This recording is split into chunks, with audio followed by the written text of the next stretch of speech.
A ber, nondik hasi behar da.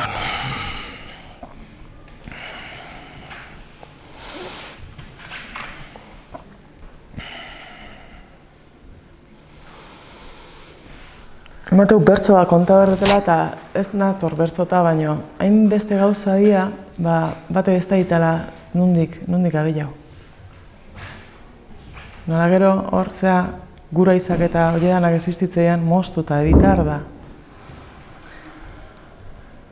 Bueno, arratzalde hon, danoi, eta eskerrik asko etortzeatik.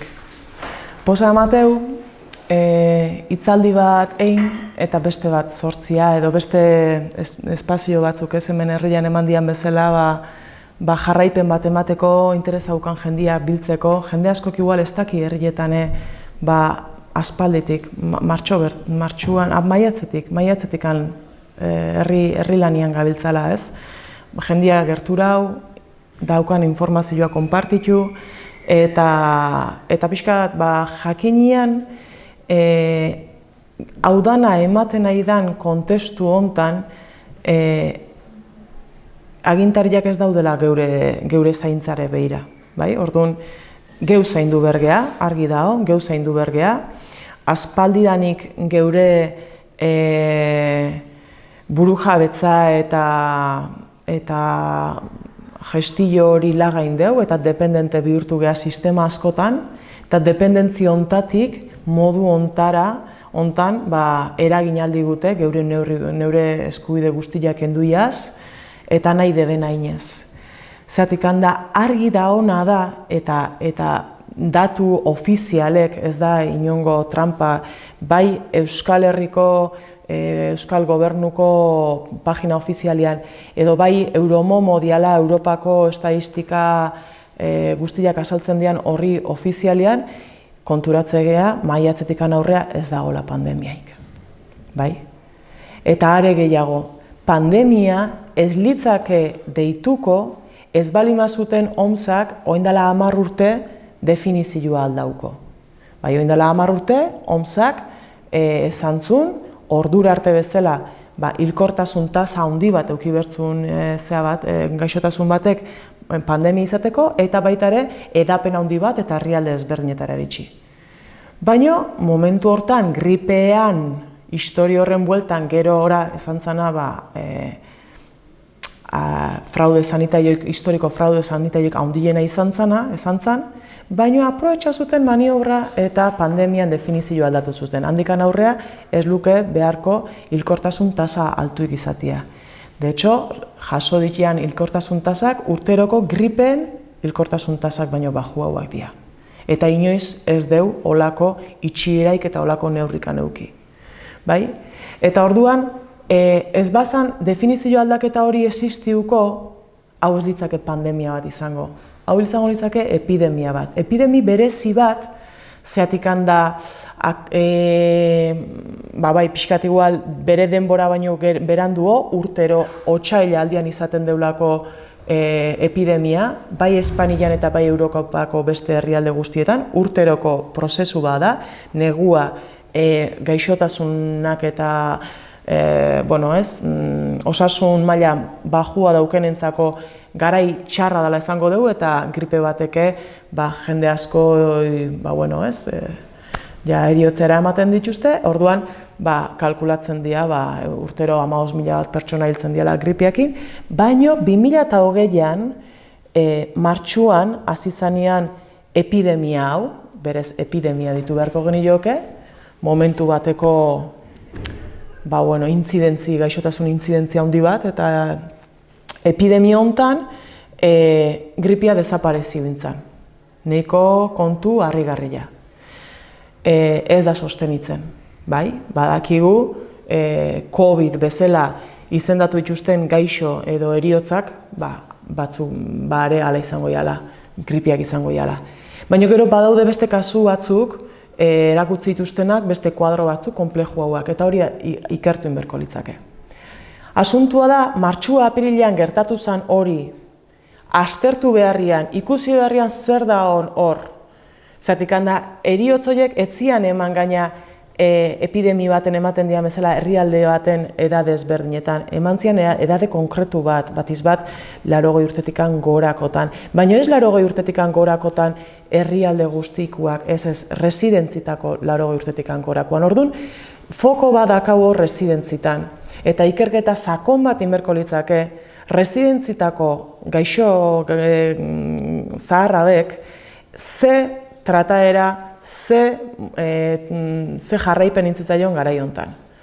Eta hemen jarri beharko genuke mahai gainean iatrogenia edo medikamentuen erabilera desegokia gure herrialdean hilkortasun tasen 3. arrazoia dela. Bai, heriotz kausen 3. arrazoia dela. Bai, hor nabarmen zerbait etzan ondo egin herrialde askok duintasun eta humiltasun askokin aitortu dute, baina oraindikan hemen zarrei eman zaien trataerai benetako begirada zintzo bat emateko gaitasunik ez da.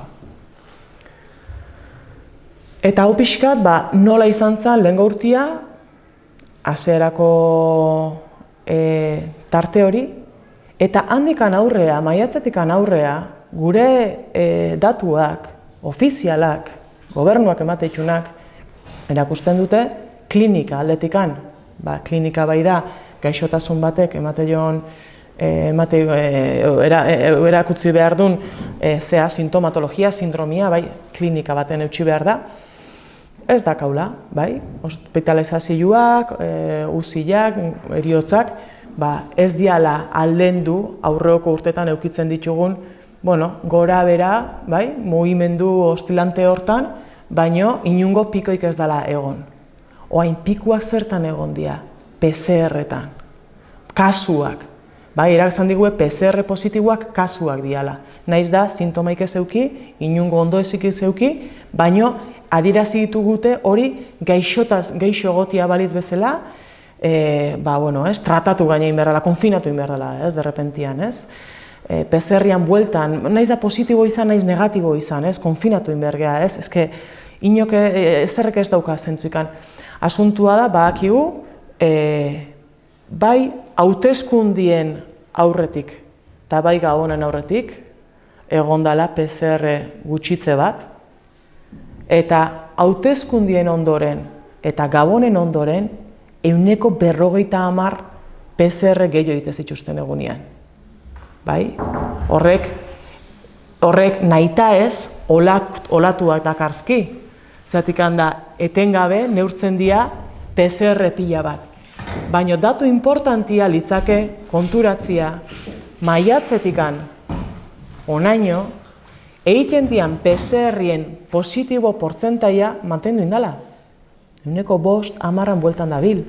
Esan nahi dut, egiten baituzu gehiago ateako dituzu. Gutxitzen bazu, gutxillo. Eta hori intzuten, bai hauteskunde horretik, bai Gabon horretik. Eta gero biderkau eta olatuak sortu, 2., 3. eta nahi beste. Ze gertatzen nahi da erakundetatikan ze mezu emateigue?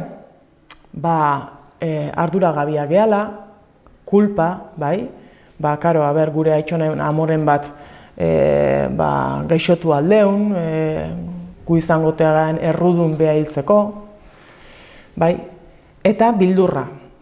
Bildurrik aragarria lehen hori bagenuna gure gizartian heriotzan aurrian, baina oain, emateu, heriotzan eskuarekin hiltzean hori, eskuarekin ez nola da, segakin hiltzean hori bertan deula danok, ez? Ikerketak ikusiko bagen ituzke bai autopsiak, bai medikuak esan dutenak eta bai biologuak eta idazten nahi dian dokumentazio guztietan konturatzea hau ez dela haize bidez jasotzen daun gaixotasun bat, hau dela odol bidez datorren zerbait. Eta odol bidez balin bada ikusi behar deu ze efektu dauken gure txertaketek.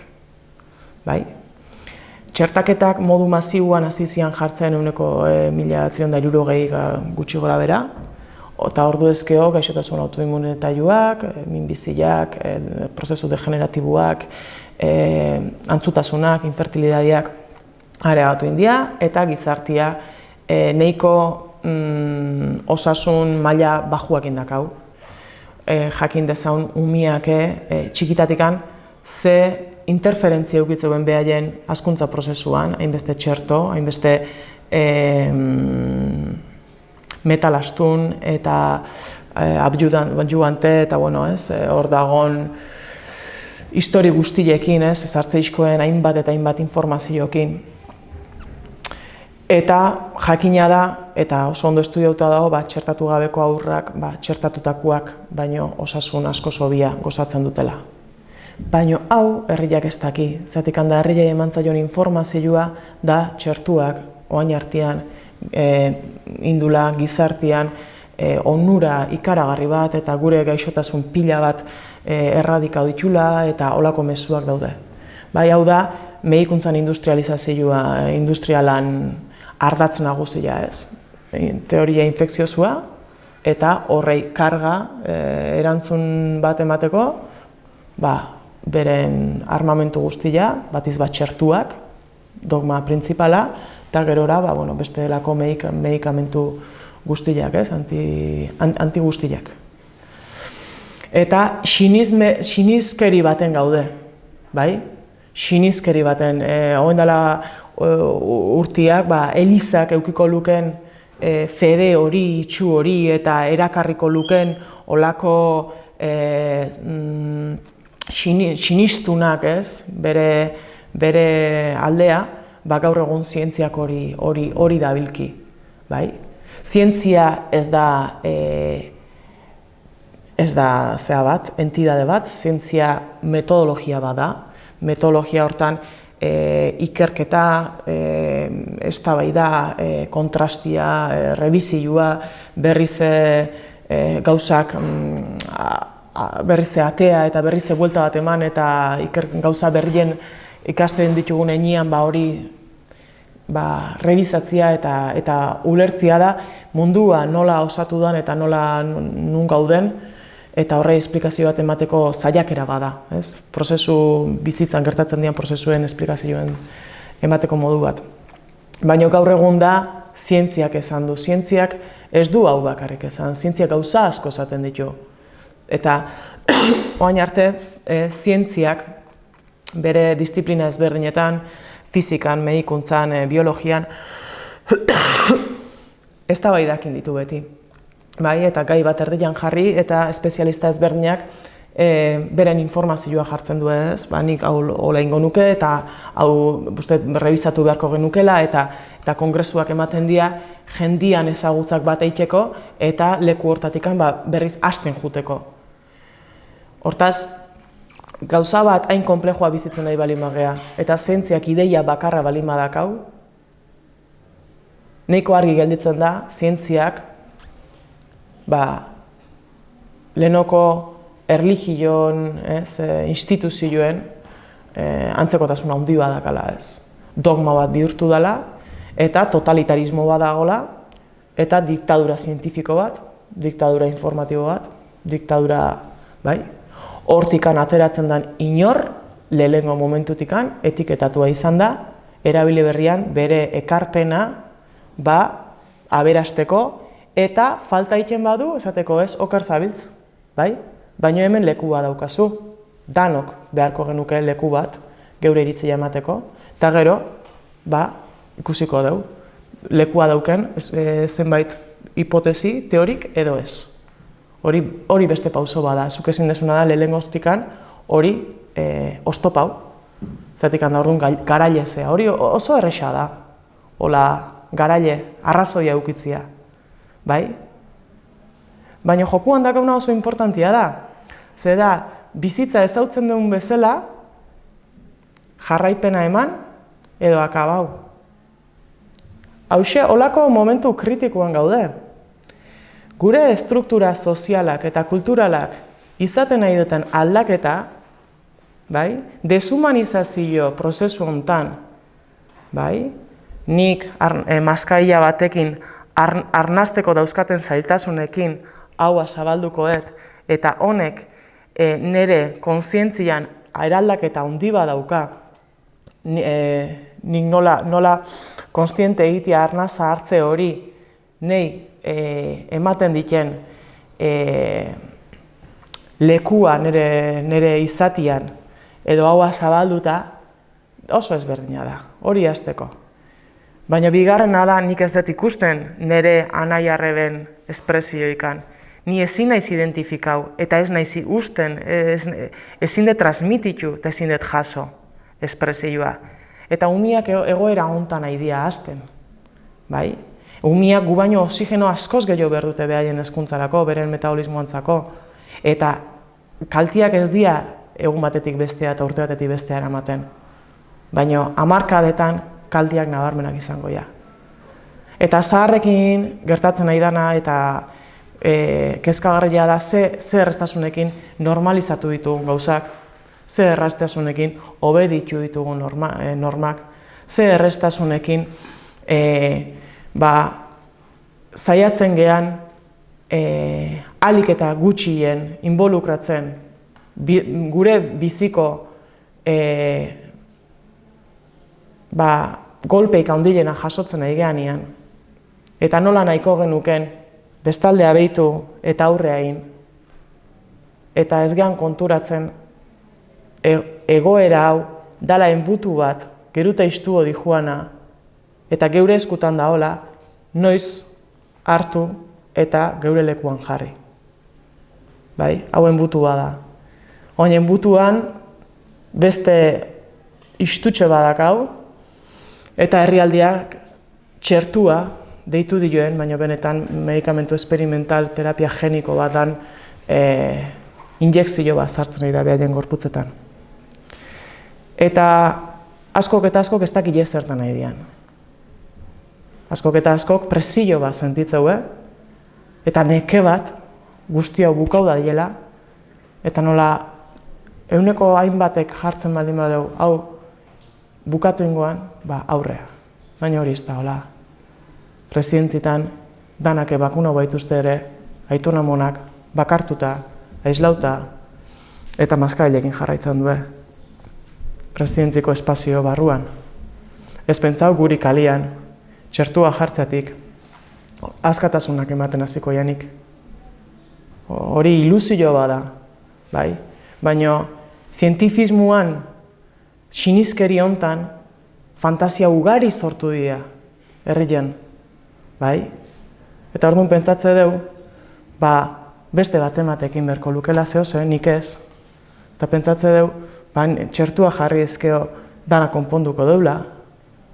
Eta senizkeri pila bat, ez dana, badakiguna ez ez. Oine berriz herriak egizten nahi dira, oine maniobrak etengabe.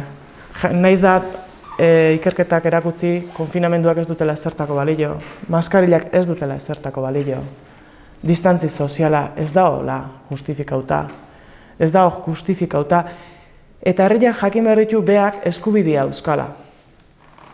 Eta eskubide horietako bada osasun zerbitzua jasotzia modu duin baten. PCR baten diagnostikoa o balorazioa ezin dizue telefonoz eman. Edo PCR bat itea agindu telefonoz. Bai? Aizute PCR-ia inberdezu.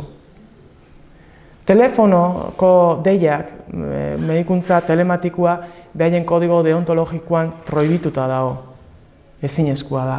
Medikuak presente hon berdu. Bai? Tratamenduan. Lehen arretak kendu dituzte, eta horretikan, hospitalizazioak eta UZIak gain karga bat hartu dute. Nola kendu lezakezu, egoera hontan, ez pandemia badalako, ez daolako, baina psikosi badao, eta psikosi hontan, gaixotasun ezberdinek kuadruak areagotu iten dira, estresak eta beldurrak eragiten duen piko horiatikan bakarrikan. Eta ez dezulako lehengo arretako baretze puntu bat euki, tratamendutxo bat edo deskantzu bat hartzeko eta tal, eta ja larritasuna iritsi danean puntu batea juntzealako, ja urgentzitik ospitalea edo uzira edo, bai? Eta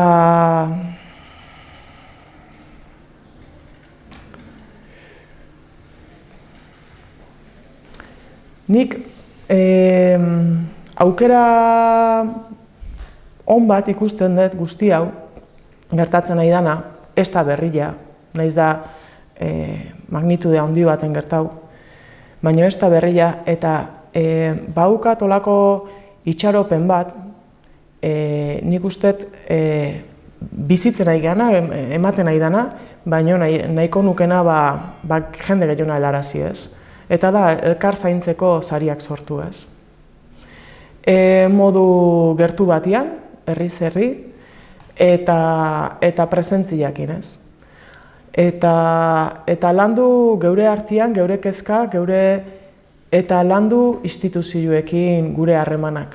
Bai udaletxeekin, bai municipalekin, bai ambulatorioekin, bai herri mailan aldeon leku guztieta iritsi, zergatik handa municipalak ez dabiltza berez legiak arautzen dioen markuan barruan.